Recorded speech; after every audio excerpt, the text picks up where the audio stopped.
Joyful blessings. This is Kaylin Castell, and we have an amazing new moon coming up on May 26th.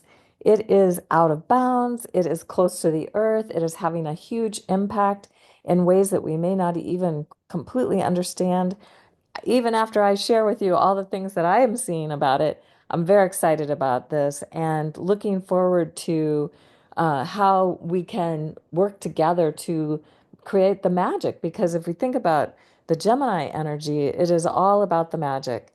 And it's also about crazy wisdom. So we'll be looking at that. Here you can see how the sun and the moon are very far from each other. That's the out of bounds factor we're going to talk about more, and also sitting between Aldebaran and Alcyon, the stars of the ancient alchemists. And these stars were when there was a planet with these stars. So a new moon for sure would be a time when they'd make their talismans, their elixirs, their potions, their magical ceremonial intentions. And a new moon, of course, is a great time to seed our intentions. So we've got that going for us and so much more. I'm going to share all about that. And thought I would start with this invocation to listening women, who is the clan mother of this new moon, as according to Jamie Sams. And these are such beautiful images. I hope they're inspiring you as we approach this amazing new moon. So, echoes of the ancestors ride the winds of change, voices of the creatures calling out my name. Singing spirits on the breeze, crashing the waves to shore, the pounding of the earth's heart, teach me what to listen for. In stillness before dusk and dawn, hidden messages are set free. My ears can hear this music, and my heart can understand. Clan Mother Tiawa, I am yours to command. I listen for your whispers on a course you will chart, searching for the still voice that lives within my heart. So these are some images and ways of working with this new moon, and uh, as we're coming together to create intentions and so on. Now, this new moon is another image or way of looking at it. We have the constellation of the Bull, as I think I mentioned before, with the sun and the moon in the constellation of the Bull, but in the sign of Gemini. They're coming together at 6 degrees Gemini. Jupiter's still in Gemini. We have Mercury in Gemini, not too far from the sun and the moon, so they won't be visible. Mercury's not visible. We also have Hygeia about healing and wholeness, and we have Sedna about tapping into our the deeper subconscious that brings forth the what's been hidden, and then some other factors in the Aries realm that we'll be looking at, and down the in a few slides from now we'll be talking about that. But you can see the sun is on the ecliptic, on the path of the planets, and so is Mercury, and so is Uranus. But the moon is off this thing, so it is out of bounds.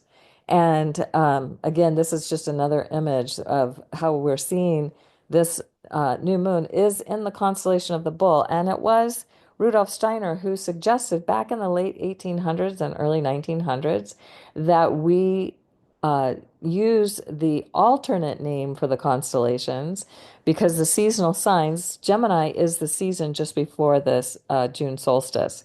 And the Bull is every seasonal sign will go through every constellation over 26,000 years. So what happened was they forgot, they named them the same name, and now people get confused. So if we use the alternate name, then we can see how these energies are working together to create a greater sense of wholeness and expanding our awareness, which of course is what Gemini is all about, is expanding awareness. So here's just an image of how the out of bounds planets work. So the sun rises due east and due west rises due east and sets due west at the equinox. It's furthest north at the June solstice and furthest south at the winter solstice, December solstice. I'm including here so that the southern hemisphere people can get that, because they're in the opposite season. So if we name the month, it's better for them. And we have so this new moon on May 26th The moon is outside. It's gone 26 degrees.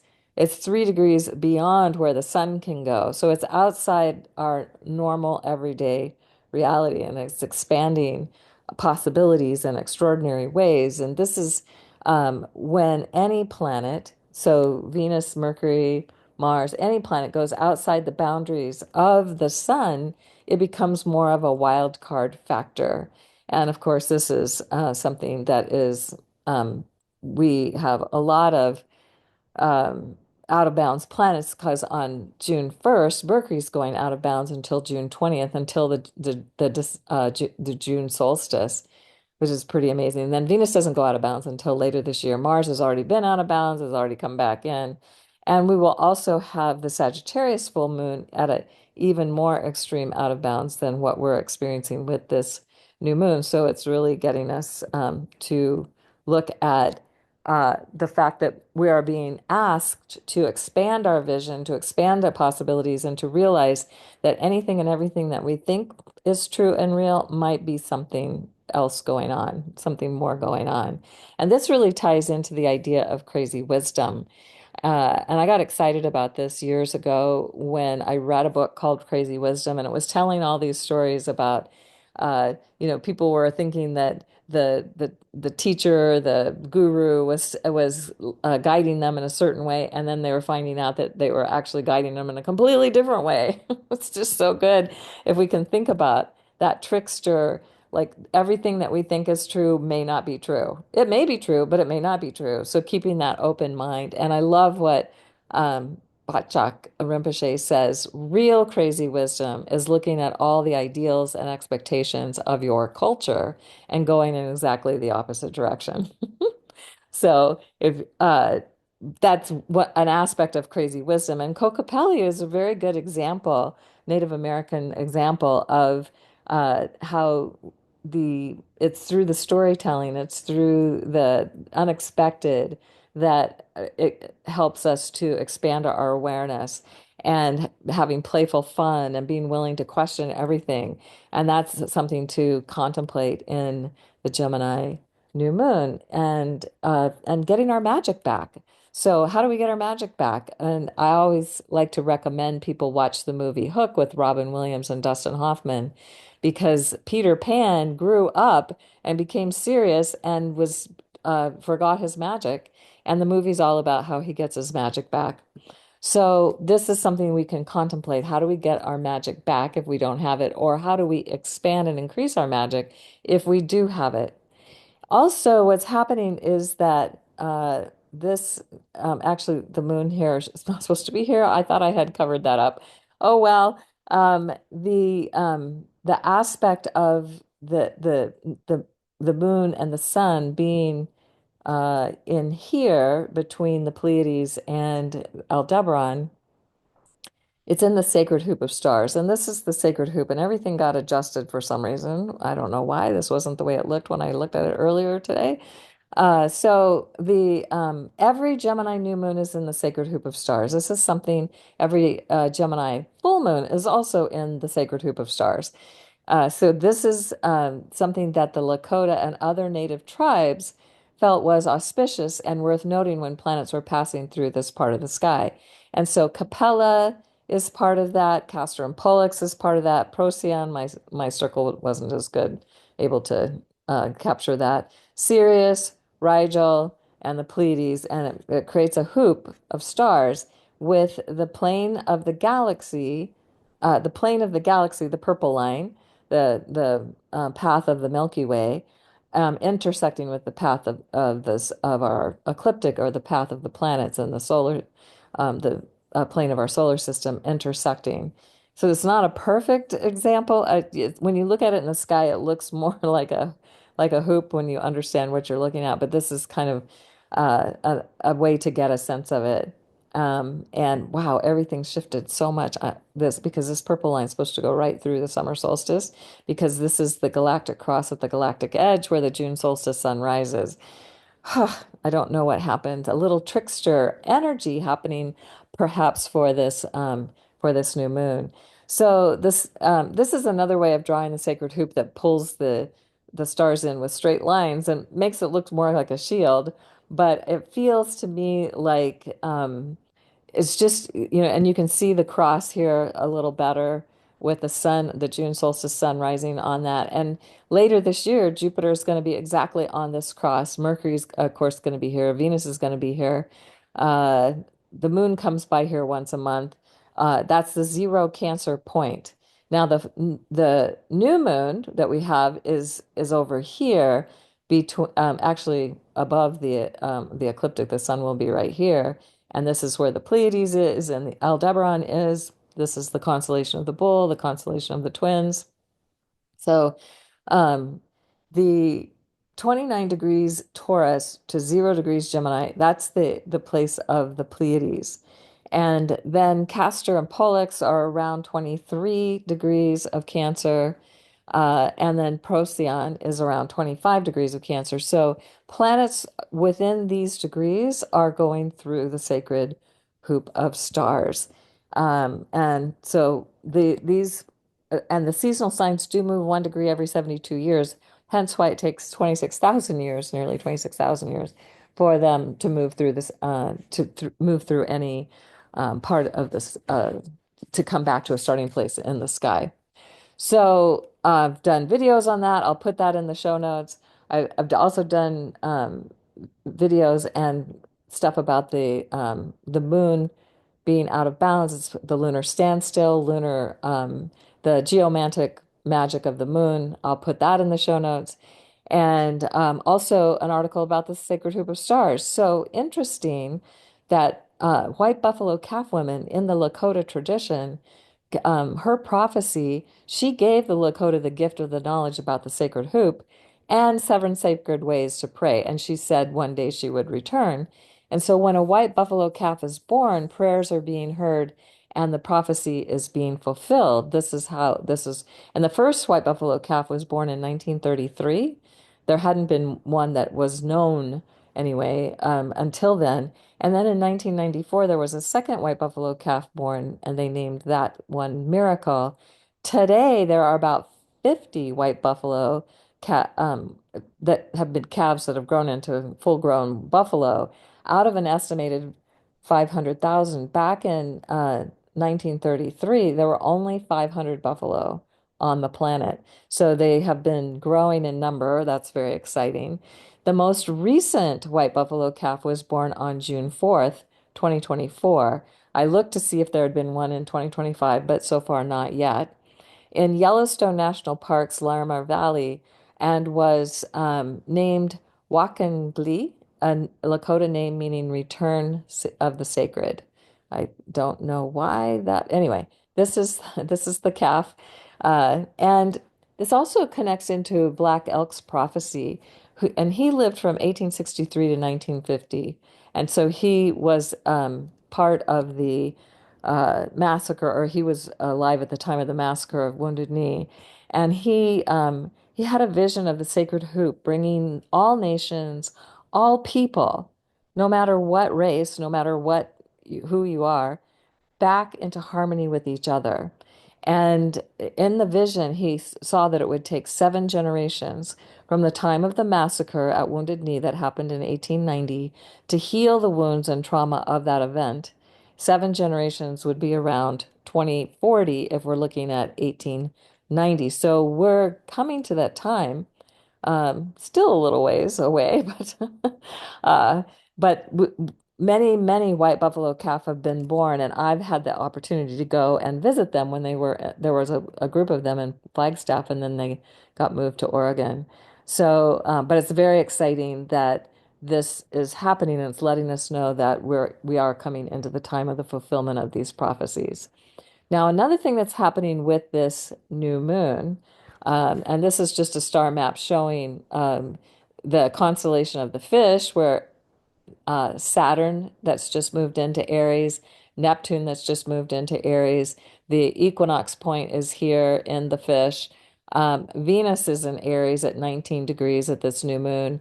Chiron and Eris are at 25 degrees conjunct for the first time since the early 70s. They conjunct 3 times in twice in 1971 and once in 1972. So this is their coming back together. And of course, they were in earlier degrees of Aries when that happened 54 years ago.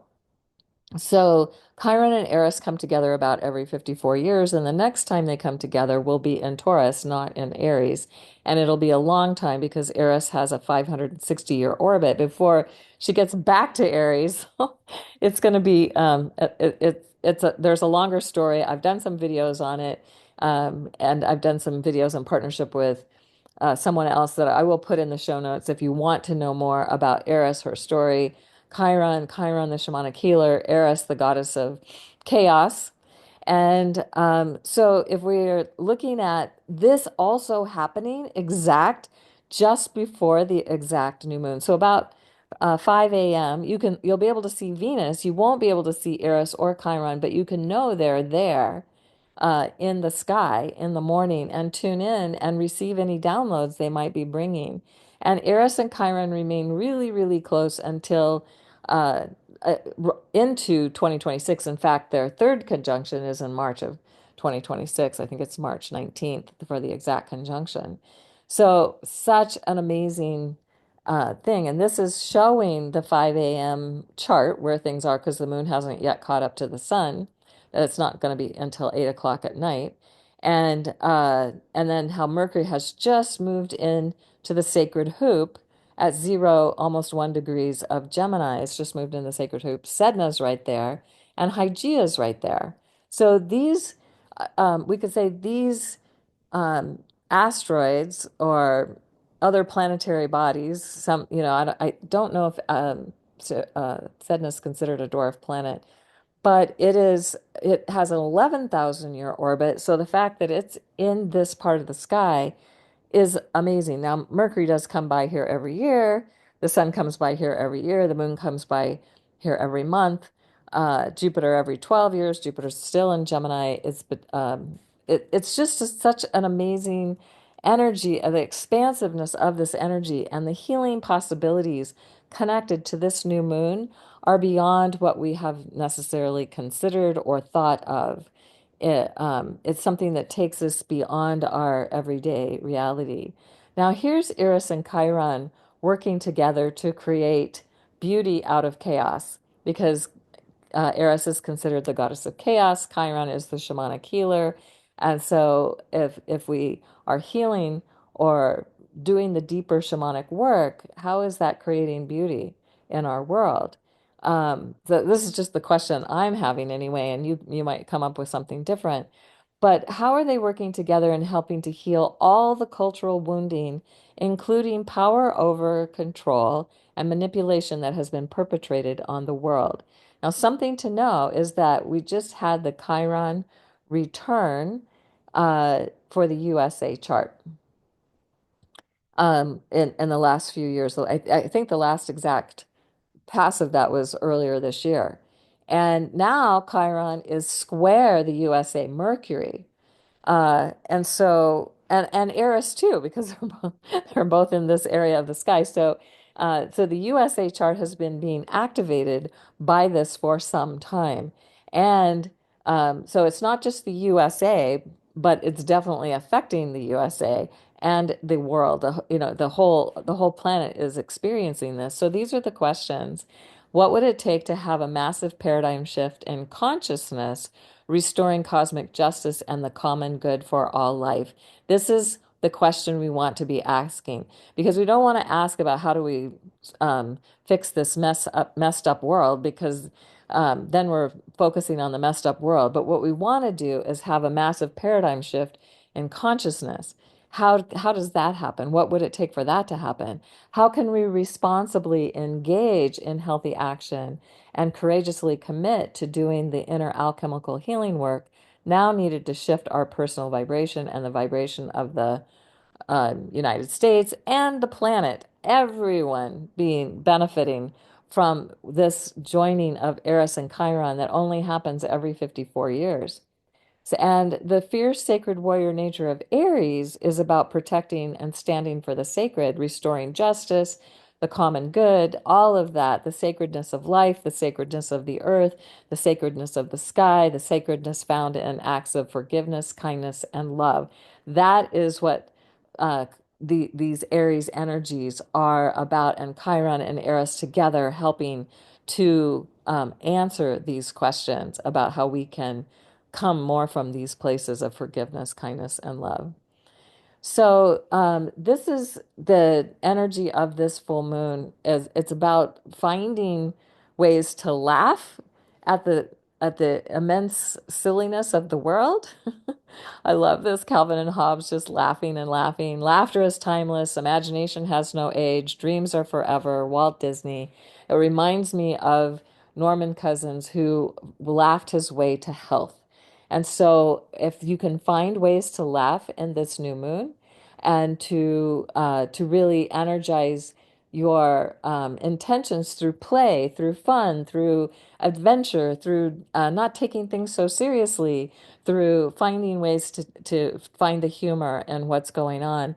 That's the opportunity. That's the wonder of what is possible for us in an out of bounds moon that's close to the earth, impacting the earth in a bigger way, with Chiron and Eris coming together, with these the moon and the sun being with these Bohemian stars, any magical stars, any planets that are within 6 degrees, and they're sitting right between them within 6 degrees of each of these, that we can really activate the magic, the alchemy and the magic that's possible. It's so amazing. So here's to a magical, amazing new moon time that goes on into the future reality.